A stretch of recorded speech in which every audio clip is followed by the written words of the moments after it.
The world had taught Elias Thorne the weight of silence. He wore it now like a well-tailored suit, an armor so seamless people mistook it for absence. When he shuffled into Miller's grocery on Tuesday mornings, the bell above the door didn't so much announce him as sigh at his arrival. Teenagers at the end of the cereal aisle continued their loud, profane debates about video games.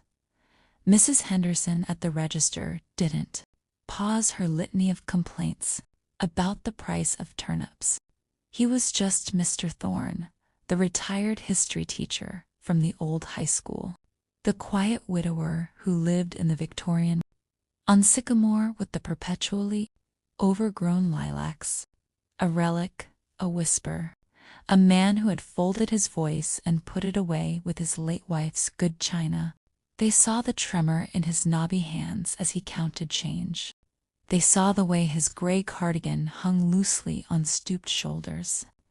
They did not see the tectonic plates of conviction that had once shaped his inner world. They did not hear the echo of the lecture hall where, for 42 years, he had not just taught dates and treaties, but argued for the sanctity of context, the danger of a single story, the vibrant, chaotic chorus of the past.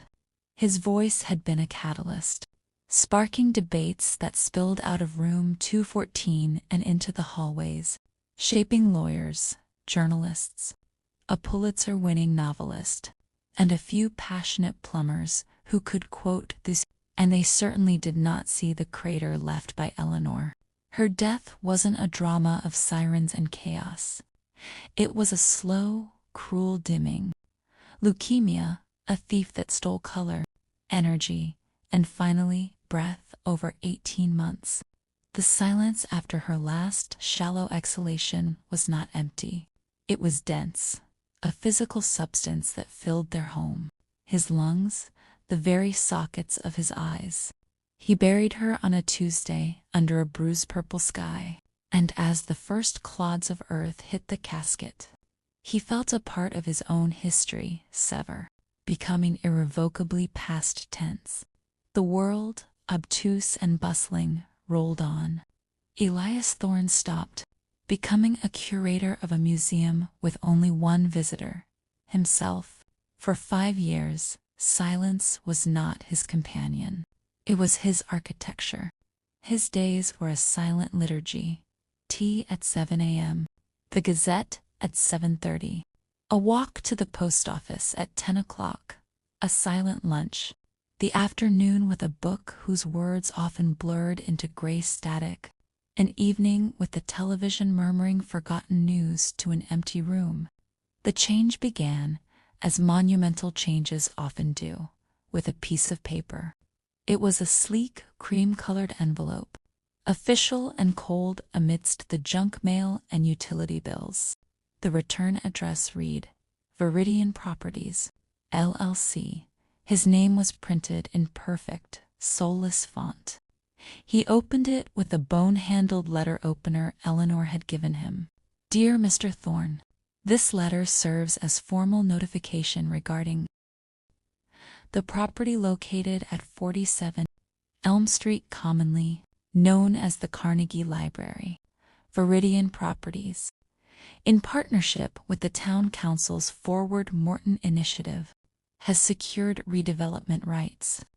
The structure is scheduled for demolition on October 15th to make way for a state-of-the-art multi-use commercial and residential hub.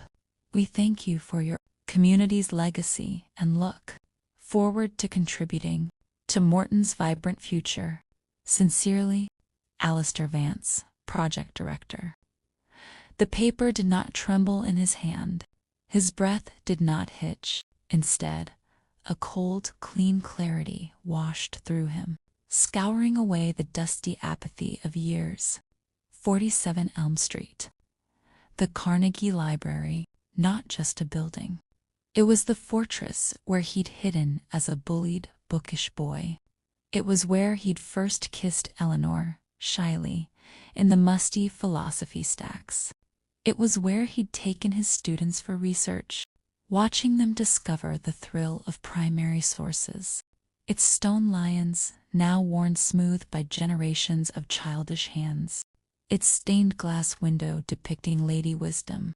Its particular smell of old paper, lemon oil, and damp limestone. It was the town's communal memory, its beating, silent heart. And they had sold its bones to a man with a name like a razor blade. Defiance, a word he had taught in the context of revolutions and rebellions, now took root in the quiet soil of his soul. It was not a shout. It was a focusing, a targeting. That afternoon, he did not take his walk. He went to 47 Elm. The library stood at the end of Elm, a proud, if shabby, Beaux-Arts sentinel. Scaffolding clung to one side, not for restoration, but for structural assessment for the wrecking ball. The windows were dusty, the great oak doors locked. He pressed his palm against the cool stone. He could feel it, of stories pressed between the pages of the very walls. He turned and walked to the town square. In the center stood the community bulletin board, a chaotic collage of lost dog notices, yard sale signs, and peeling concert flyers. Tacked squarely in the center was a glossy, digitally rendered vision of the future. The Morton Commons, your future. Delivered. It showed glass towers, happy. Generic people sipping coffee. A splash of sterile green space. It was a future with no past. A story with no first chapter. Elias stared at the board, then at his own faint reflection in the protective plexiglass. Cracked, warped, layered with the ghosts of yesterday's announcements. A mirror indeed. If he remained silent, the library would become a footnote. Then a rumor, then nothing, just like him. The phone in his hallway was an old rotary model, black and heavy as a brick. His finger hovered over. He dialed a number from memory, one he hadn't used in a decade. A voice, deeper now, but with a familiar, quick intelligence, answered. Daniel Mays. Daniel, Elias said, his voice rustling from disuse. It's Elias Thorne. A beat of stunned silence. Then, Mr. Thorne, my God, is everything all right? The concern was immediate, unlocking a floodgate of memory. Daniel, 16.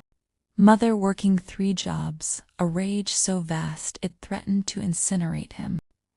Elias had given him Tacitus's Agricola after school. He made a dessert and called it peace, Daniel had read, his eyes widening with a terrible recognition. It had been the beginning of a long, slow channeling of fire into purpose. The Carnegie Library is to be demolished, Elias said, bypassing pleasantries. They've sold it to developers. The old library. Daniel's voice sharpened. He was a civil rights lawyer in Chicago now. On what grounds? Progress, Elias said, the word tasting of ashes. They can't just do that. There are historical designations, procedures. They have. The notice is on the board. The vote was silent. In some back room, no one was listening. He could almost hear Daniel's mind clicking into tactical mode. I'll make calls to the State Historical Registry. I'll find out who on the council pushed this through. We need a stay, and for that, we need public pressure. Have you talked to anyone else? You're the first. Okay, good. Keep going. Call everyone. The Morton Gazette. First, ask for Sarah Chen. I'll start on the legal angle. The second call was harder. Sarah Chen had been a fierce, idealistic intern at the Gazette 15 years ago. She'd done a profile on him. The teacher who makes history. Breathe, he found her number on the paper's website. Sarah Chen. Miss Chen, this is Elias Thorne. You wrote a story about me once, a long time ago. A pause, Mr. Thorne. Of course I remember. That piece won me a state award. What can I do for you? He told her about the letter, about Viridian Properties, about the silent death of the library. He spoke not with theatrical sorrow, but with the precise, factual gravity of a historian presenting evidence of a crime. They're erasing context, he finished. A town without. Its memory is just a collection of strangers living on the same patch of dirt. He heard the scratch of a pen. I'll look into it. The Forward Morton Initiative is the mayor's baby. Alistair Vance is well connected. This is a big story, if it's true. It is true, Elias said simply. His third call was to the Morton Historical Society, now run by Agnes Peabody, a woman in her 80s whose knowledge of the town was encyclopedic and fiercely protective. Elias Thorne, she breathed when he identified himself. I thought you'd gone hermit on us. They're tearing down the Carnegie. He heard her sharp intake of breath, then a string of words so creatively profane it would have made his old students blush. Over my dead body. That building is on the state's watch list. The stained glass is original. The foundation stones came from the old quarry. Vance and that sycophant Mayor Gibbons. They think history is a disposable commodity. We'll have a meeting tonight. 7 o'clock. Be there.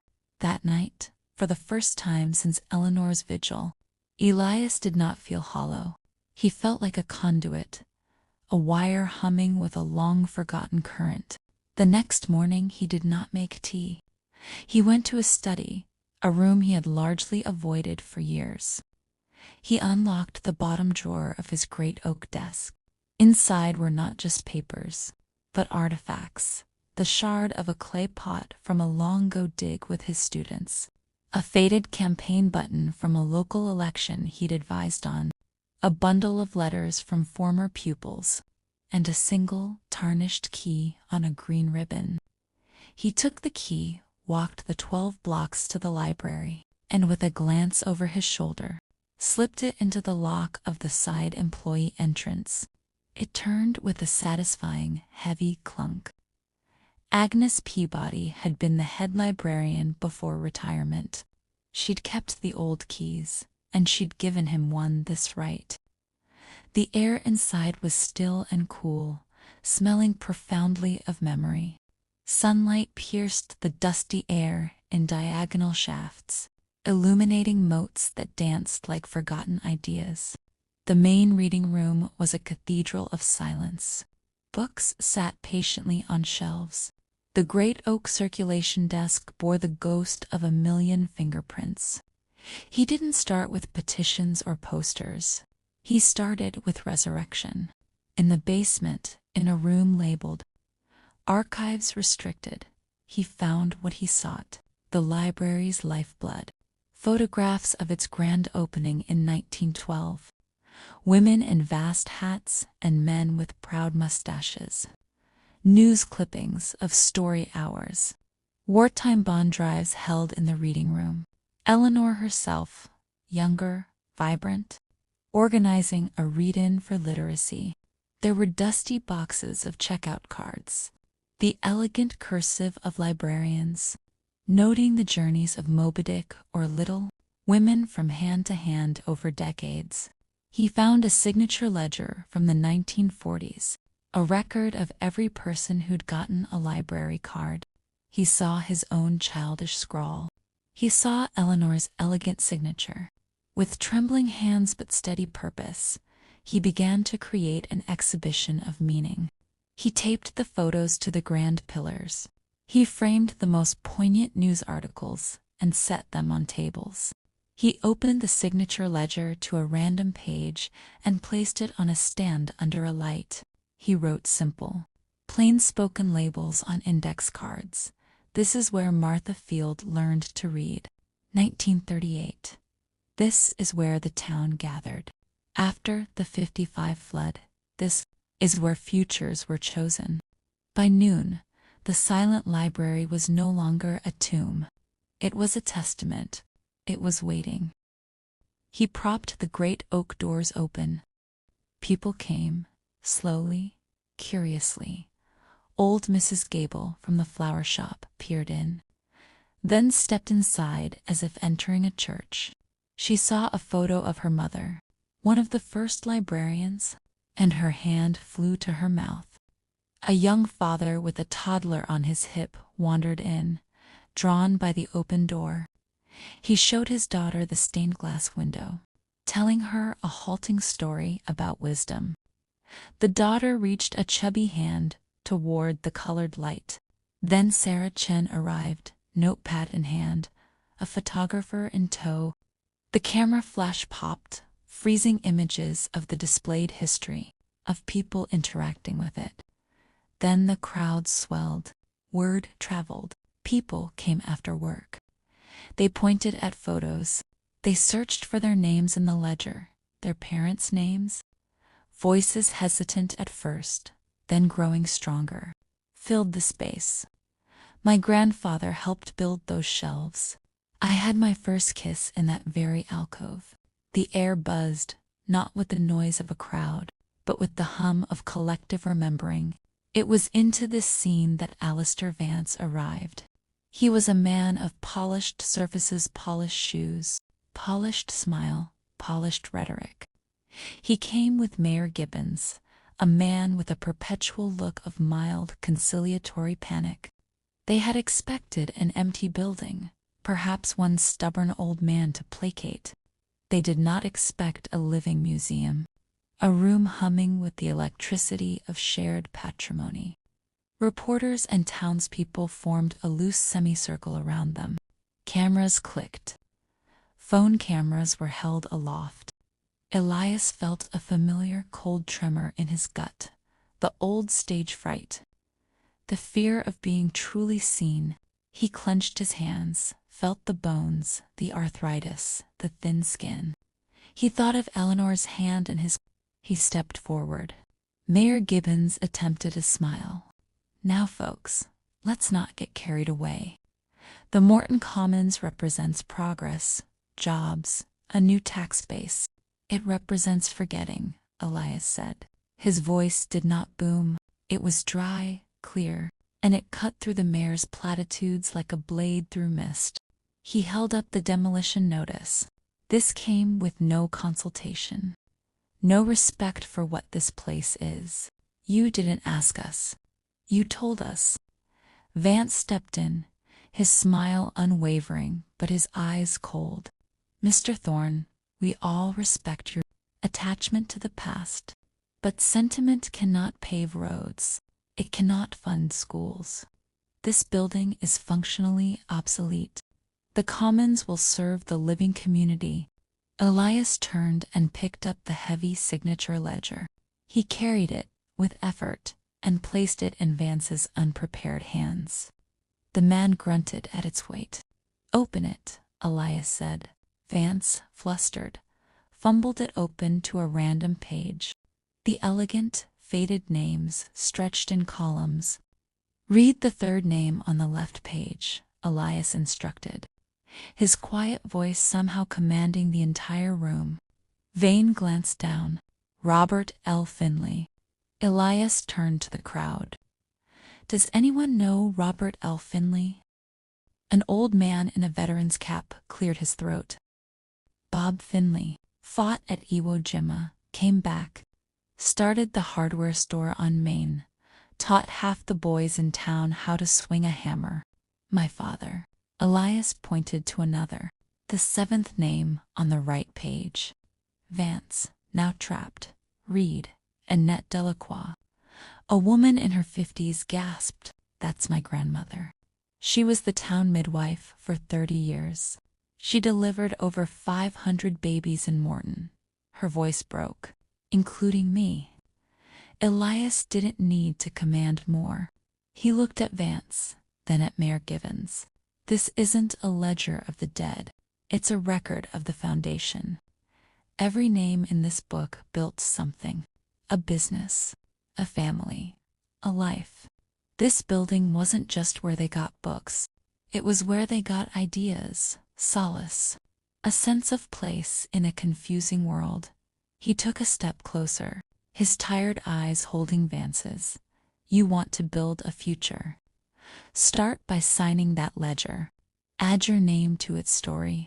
Then tell us all how you plan to wipe it off the earth. He paused, letting the silence gather weight. The only sound was the soft whir of cameras. Or, Elias said, his voice dropping to a near whisper that forced everyone to lean in. Walk out that door, and let history remember you as the man who traded 5,000 stories for a parking garage and a condominium named the Viridian. Your choice. The cameras caught it all. The shock on Vance's face. The dawning horror on Mayor Gibbons. The tear-streaked, defiant faces in the crowd. The silence was no longer empty. It was charged, judgmental, and profoundly eloquent. The story exploded. Sarah Chen's article was on the front page, next to a powerful photo of Elias placing the ledger in Vance's hands. Daniel Mays had filed for an emergency injunction based on procedural violations and potential historical landmark status. The State Historical Society sent inspectors. Letters flooded the Gazette and the town council. A Save the Carnegie Committee formed, with Agnes Peabody as its fiery general and Elias as its quiet symbolic heart. The council meeting to review the demolition permit was moved to the high school auditorium. It was packed, standing room only. Elias sat in the front row, hands folded. The historians, the engineers arguing about structural integrity versus historical value. He listened to Vance's slick presentations about economic multipliers and smart growth. Finally, during the public comment period, he did not walk to the podium with fury, but with the slow, deliberate pace of a man carrying something fragile. He placed a single, small object on the lectern, a child's marble, clouded with age, found in the cracks of the library's front steps.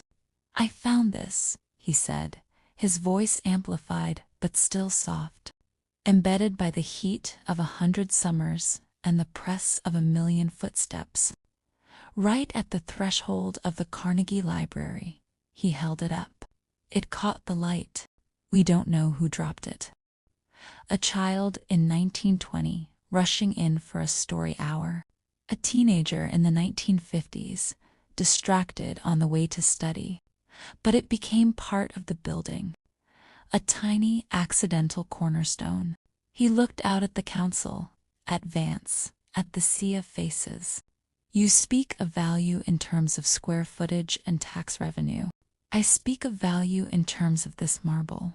In the ghost of a child's laughter in the stacks, in the silent, hopeful touch of a young person finding a book that tells them they are not alone. You can build a new structure anywhere. You can pour concrete and raise glass, but you cannot manufacture a soul. The Carnegie Library has a soul. It is the collected quiet of a century of readers. To demolish it isn't progress. It is amputation. The vote, when it came, was not the close political thing many expected. The public pressure, the legal threats, the sheer moral weight of the argument had shifted the ground. The motion to revoke the demolition permit passed by a surprising margin. The Carnegie Library would be saved. More than that, a restoration fund was announced, fueled by a combination of historical grants and a surprising, large private donation from an anonymous, former student of Elias Thorne's, who'd read the news in Tokyo. That night, long after the cheers had faded and the auditorium emptied, Elias returned to the library. He used his key and stepped inside. The exhibition was still up. The photos watched him like gentle ghosts. Moonlight streamed through Lady Wisdom's stained-glass robe, casting colored patterns on the worn floor. He walked to his favorite alcove, the one by the history section. He ran his fingers along the spines of books he knew by heart: Gibbon, Morrison, McCullough. His fingers stopped at a familiar, worn leather binding. He pulled it out. It was his own copy of Thornton Wilder's Our Town, which he'd donated years ago. A slip of paper was tucked inside. He pulled it out. In Eleanor's handwriting, it read, "For my husband, who teaches us that every day is a page in a story we write together. All my love, E." He hadn't known it was there. A sob long buried rose in his throat. It dissolved into a profound, shaking breath that felt like the first real breath he'd taken in years. He looked around the moonlit room, at the shadows of the shelves. "We're still here," he whispered. His voice no longer the weapon, but simply a voice. "We didn't disappear." And in the acknowledging silence of the old library, a silence that was no longer empty but full of preserved whispers and witnessed lives, Elias Thorne, the keeper of lost chapters, finally felt seen. Not as a monument, not as a hero, but as a man. Part of a story that was still being told. He closed the book, held it to his chest, and for the first time in a long, long time he simply stood and belonged. The future now had a past, and so did he.